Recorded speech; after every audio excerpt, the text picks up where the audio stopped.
Halo teman-teman, tahukah kamu apa itu manajemen kearsipan dan sistem informasi manajemen kearsipan? Sebelumnya, kita harus mengetahui terlebih dahulu apa itu arsip. Menurut Undang-Undang Nomor 43 Tahun 2009 tentang kearsipan, arsip adalah rekaman kegiatan atau peristiwa dalam berbagai bentuk dan media sesuai dengan perkembangan teknologi informasi dan komunikasi yang dibuat dan diterima oleh lembaga negara, pemerintah daerah, lembaga pendidikan, perusahaan, organisasi politik, organisasi kemasyarakatan, dan perseorangan dalam pelaksanaan kehidupan bermasyarakat, berbangsa, dan bernegara. Jadi, dapat kita simpulkan, arsip merupakan berbagai bentuk informasi yang direkam guna untuk membantu daya ingatan manusia, maupun dalam rangka pelaksanaan kegiatan pemerintahan, perusahaan, pendidikan, dan pelaksanaan kehidupan bermasyarakat, berbangsa, dan bernegara. Lalu, apa saja jenis-jenis arsip? Yang pertama, menurut subjek atau isinya, arsip dapat dibedakan menjadi beberapa macam, yaitu arsip keuangan, arsip kepegawaian, arsip pemasaran, arsip pendidikan, dan lain-lain. Kemudian, arsip menurut bentuk dan wujudnya, yaitu surat, gambar, foto, peta, compact disc, pita rekaman, mikrofilm, disket, dan lain-lain. Kemudian ada juga menurut nilai dan kegunaannya. Yang pertama, arsip bernilai informasi, bernilai administrasi, bernilai hukum, bernilai sejarah, bernilai ilmiah, keuangan, dan bernilai pendidikan. Arsip menurut sifat kepentingannya ada 3. Yang pertama, arsip tidak berguna atau non-esensial. Yang kedua, arsip berguna dan arsip penting. Arsip menurut fungsinya, yang pertama arsip dinamis dan yang kedua yaitu arsip statis. Selanjutnya, arsip menurut tempat atau tingkat pengelolaannya, yaitu arsip pusat dan arsip unit. Selanjutnya, arsip menurut keasliannya. Yang pertama, arsip asli, arsip tembusan, arsip salinan, dan arsip petikan. Kemudian, arsip menurut kekuatan hukum. Ada arsip otentik dan arsip tidak otentik. Nah, itulah sekilas mengenai arsip. Lalu, apa yang dimaksud dengan manajemen kearsipan? Manajemen kearsipan adalah perencanaan, pengawasan, pengorganisasian, pelatihan, pengembangan, dan aktivitas manajerial lain yang ditujukan atas kegiatan penciptaan, pemeliharaan, penggunaan, dan penyusutan arsip dengan maksud untuk mencapai dokumentasi yang baik dan sesuai dengan kebijakan dan transaksi, kejadian, peristiwa, kegiatan yang real, dan manajemen operasi organisasi yang efektif dan ekonomis atau efisien.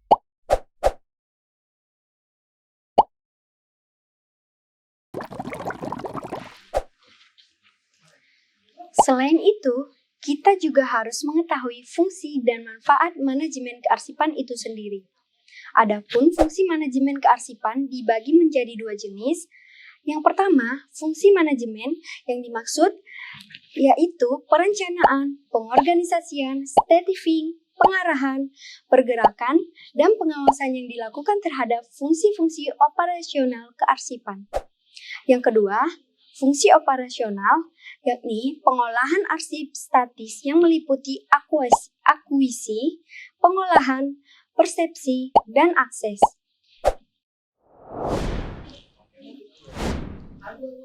Manfaat dari manajemen kearsipan yang pertama, memudahkan dalam menyimpankan segala dokumen-dokumen yang penting.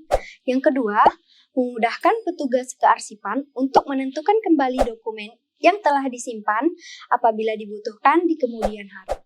Yang ketiga, membantu petugas kearsipan dalam menangani dan mengontrol dokumen yang terlalu banyak dengan cara mengarsipkannya dan melakukan penyusutan serta pemusnahan sesuai dengan waktu yang sudah ditentukan.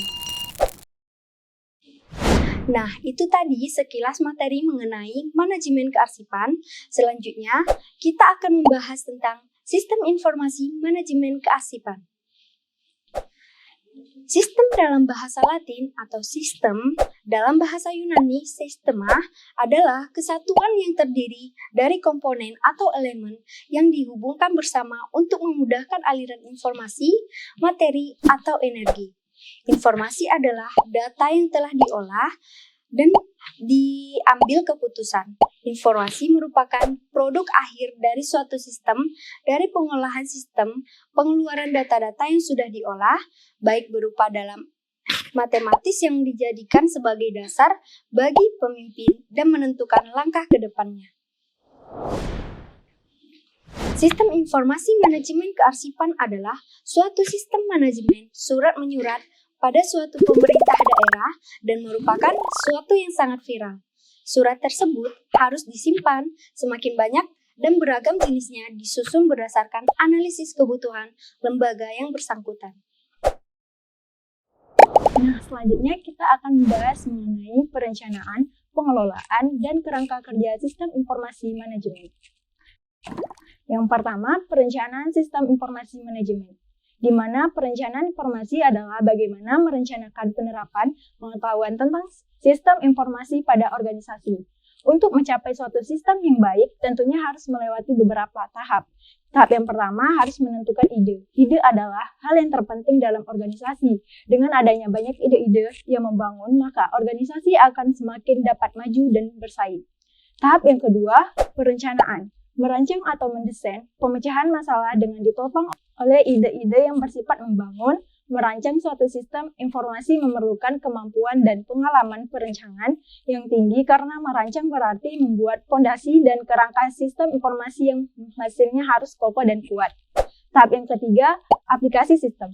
Perancangan yang sudah selesai tentunya harus diaplikasikan ke sistem nyata dari organisasi, dalam arti dijalankan untuk mendukung kegiatan usaha organisasi. Tahap yang keempat, pengawasan atau pengontrolan. Sistem yang sudah diaplikasikan perlu dikontrol secara terus-menerus untuk mengetahui apakah sistem informasi sudah berjalan secara baik atau perlu adanya penambahan atau pengurangan.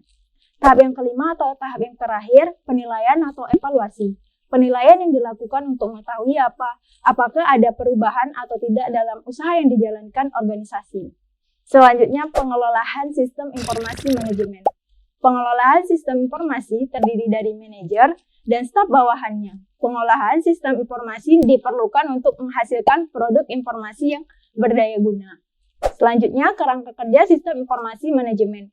Menurut O'Brien, kerangka kerja sistem informasi dapat dijelaskan sebagai berikut. Yang pertama, konsep dasar. Yang kedua, teknologi informasi. Yang ketiga, aplikasi bisnis. Yang keempat, proses pengembangan. Dan yang terakhir, tantangan manajemen. Selanjutnya, apa sih tujuan sistem informasi manajemen? Yang pertama, meningkatkan kemampuan kinerja arsip lembaga agar tercapai efektivitas dan efisiensi unit kearsipan. Yang kedua, mengembangkan sistem teknologi informasi dan memanfaatkan berbagai sumber informasi dan menghasilkan sistem informasi kearsipan. Yang ketiga, meningkatkan kualitas sumber daya pengelolaan arsip. Dan yang keempat, meningkatkan fasilitas sarana dan prasarana agar menunjang kegiatan kearsipan. Materi selanjutnya itu tentang manfaat implementasi sistem informasi manajemen kearsipan. Nah, di sini ada 8 manfaat. Yang pertama itu terbentuknya database arsip yang efektif dan efisien. Yang kedua, adanya manajemen atau SOP surat yang efektif dan efisien. Yang ketiga, menghemat biaya duplikasi data atau fotokopi. Yang keempat, efektif dan efisien untuk sistem dokumen mengalir persetujuan atau approval. Selanjutnya itu pemantauan terhadap pegawai yang melakukan respon cepat, lambat, kerja efektif atau tidak. Selanjutnya, meningkatkan kebersihan kantor dan kertas yang berceceran atau paperless. Yang selanjutnya, meningkatkan kinerja tim dengan adanya respon yang cepat serta tracking yang jelas. Yang selanjutnya, mempermudah penelusuran surat dan posisi dokumen asli surat. Namun, apa saja teknologi yang dapat kita gunakan dalam sistem informasi manajemen kearsipan tersebut? Yang pertama itu sistem arsip berbasis web. Bahasa pemrograman server-side menggunakan PHP, client-side scripting sebagai pendukung sistem arsip. Nah, dalam hal ini kita mempunyai beberapa fase dalam sistem informasi manajemen kearsipan. Yang pertama, fase penggunaan dan pendistribusian arsip. Pengurusan surat merupakan salah satu elemen dan fungsi arti program manajemen kearsipan. Pengolahan surat yang dilaksanakan secara efisien merupakan hal yang penting di dalam mendistribusikan informasi dari satu unit ke unit lain di dalam organisasi dan distribusi antara organisasi. Masalah lain yang timbul dalam penyelenggaraan tata kearsipan atau tata berkas antara lain berupa kesulitan memperoleh kembali warkat karena hilang, kesulitan menemukan warkat baru didapat setelah membongkari semua tumpukan berkas. Setiap kali warkat bertambah volumenya, kesulitan memperoleh tempat penyimpanan yang layak dan memenuhi syarat. Yang selanjutnya, kekurangan pegawai yang cukup terlatih di bidang tata berkas untuk mengatasi dan memecahkan masalah di bidang tata berkas. Sebenarnya, disinilah letak pengertian filing sesungguhnya. Yang kedua, fase pemeliharaan. Agar arsip dapat dikelola dan tertata dengan rapi serta apik, maka sangat diperlukan tenaga pengolahan yang profesional dengan didukung oleh sarana dan prasarana yang memadai dan lengkap untuk melahirkan sumber daya aparatur di bidang kearsipan. Selanjutnya, fase yang terakhir adalah fase penyusutan. Fase penyusutan adalah termasuk kegiatan yang harus dilakukan di dalam pengelolaan kearsipan. Peraturan Pemerintahan Nomor 34 Tahun 1979 disebutkan untuk keperluan itu hendaknya memperhatikan hal-hal berikut di bawah ini. Yang pertama, angka pemakaian. Yang kedua, jadwal retensi arsip. Yang ketiga, jadwal kegunaan arsip. Yang keempat, pemindahan arsip. Dan yang kelima, pemusnahan arsip. Manfaat penyusutan yang konsisten di produral dapat menghemat ruang penyimpanan, peralatan kearsipan, tenaga, waktu, dan akhirnya akan tercapai penghematan biaya operasional. Dari pengertian penyusutan arsip tersebut, ada beberapa hal yang perlu dijelaskan lebih lanjut baik menyangkut komponen serta persyaratan yang perlu dipenuhi. Yang pertama yaitu memindahkan arsip, yang kedua yaitu memusnahkan arsip. Pelaksanaan pemusnahan arsip dapat dilakukan dengan cara yang pertama yaitu pembakaran arsip, yang kedua yaitu penghancuran dengan bahan kimia misalnya soda api, yang ketiga yaitu pencacahan arsip dengan mesin arsip. Dalam melakukan pemusnahan arsip dapat diperhatikan ketentuan yang berlaku yaitu yang pertama membuat daftar peralatan arsip yang akan dimusnahkan. Yang kedua, harus dibutuhkan berita acara pemusnahan. Yang ketiga, harus disaksikan oleh 2 orang pejabat uang yang berwenang. Ketiga, penyerahan arsip ke ANRI. Penyerahan arsip ke ANRI dilakukan arsip yang memiliki nilai guna sebagai bahan pertanggungjawaban nasional. Bagi arsip-arsip yang disimpan oleh lembaga-lembaga negara atau badan-badan pemerintah di tingkat pusat harus diserahkan ke ANRI. Inti dari kegiatan tata usaha yaitu yang pertama yaitu pencarian data, yang kedua pencatatan data, yang ketiga pengolahan data, yang keempat penggandaan data, yang kelima pengiriman data, yang keenam penyimpanan data, dan yang ketujuh pemusnahan data. Itulah beberapa penjelasan mengenai kearsipan dan sistem informasi manajemen kearsipan. Namun apakah ada hubungan antara keduanya? Tentu ada. Nah, hubungan arsip dan sistem informasi manajemen kearsipan ini adalah hubungan arsip dan SIM, sistem informasi manajemen. Dalam pengambilan keputusan yang kita kenal adalah sistem informasi manajemen atau manajemen informasi sistem. Di dalam SIM, data diolah menjadi informasi.